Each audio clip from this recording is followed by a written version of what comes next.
How you do that dip. So what's our guidelines for these husks? Soak them in hot water. Half an hour. Half an hour. Looks soft. That happens when leaves are not soaked properly. The tamales don't cook. It's very important. Don't forget it! So right now we're starting with creaming the fat. Oh shit. When you start seeing this fluffy, yeah, it looks good. Don't let me! Be consistent on the speed of the... You better check yourself before you wreck yourself. That's how very consistent. Okay. We're gonna start adding masa. You wanted me to add this whole chunk in there? Yeah, little by little. Little by little. Alrighty then. The machine keeps telling you, you add more and more and more. You can start adding salt, baking powder, So we're basically trying to add a third of the stuff in because we're doing 3 batches of rice flour. rice flour. I'm gonna scrape down the bowl. You need to scrape Keep. the... We might add some tomatillo water.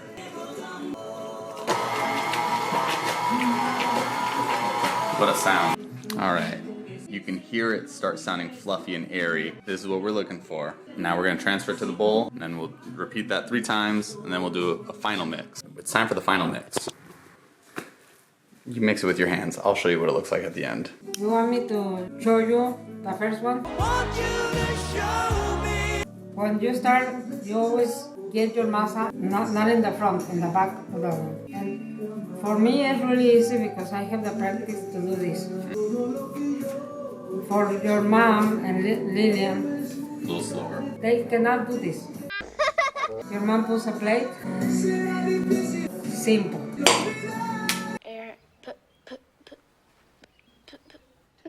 Today, Junior? Son of a bitch. You have to go the highest that you can. This is not important. Okay. It's more important to get it all the way up here than here. That's pretty good. You want to know how to make a double? This is too small for one tamal, and this is too small, and you don't want to waste. Put them together, and it's the same process. The masa kind of glues them together. Indubitably. What I do, I try to put it in the center, like that, and then fold this, and then... Fantastico. This tamale says it's better to die on your feet than to live on your knees. General Emiliano Zapata. And depending on the size of the tamales, the quantity of meat that you put. You just lay the leaves on the pot, then put your little things that you make, bundle of leaves, and there you start laying the tamales like this. Okay. You try to leave the small place here not covered by leaves, so you can... All the steam gets in. And this is not a tamale. Oh yeah, this is a spaghetti. But works pretty good. Which is What goes in the middle? nothing.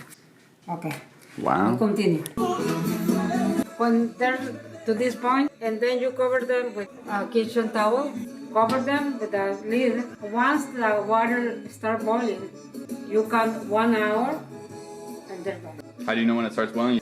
You can hear. This is not very cold, but my fingers can tolerate heat a lot. You don't taste them until they air a little bit. They set up a little?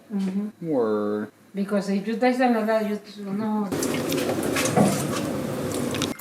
Yeah, it is hot because they've been boiling. Fantastic. This video is a companion to a written recipe that has absolutely no instructions, and the salt is in tablespoons, not teaspoons. That's the recipe my grandma uses to make tamales and teach the ones who are willing to do the work to learn.